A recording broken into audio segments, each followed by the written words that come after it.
I'm just back from Glasgow last night, and today I've just dropped my granddaughter off at school. It reminds you that it makes it all worth it, doesn't it? It's all about creating a legacy and working hard, and it reminds you when you take your granddaughter to school while you're doing it.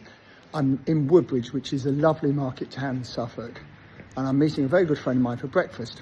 And it just shows you he's been very successful, and all he's ever done is buy within about a 5-mile radius of Woodbridge, which, to be fair, the market has gone up over the years very well, but just shows you you don't need to travel around the country like I do.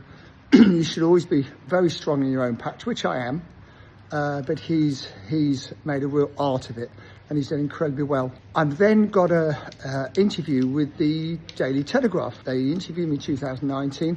They want to know now how the market's changed. Well, I've got a lot older, that's the first thing.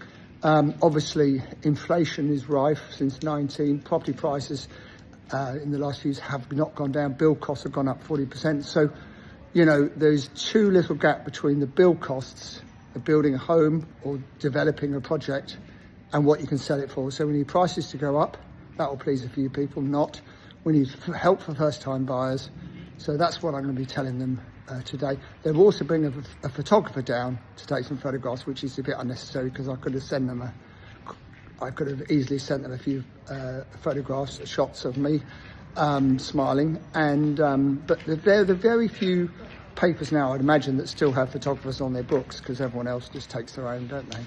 Then I've got lunch with a young man who's been very successful, chartered surveyor. I knew his father not that well, but he asked me would I have a chat with him because he wanted a few years ago to go to university and to become a surveyor. And I said, of course I will. And I met him, had coffee with him, and gave him my books. He didn't pay for them, but never mind. And he's since become a chartered surveyor and works for a very large firm in London. He's back in Suffolk for the weekend. I'm going to have a chat with him.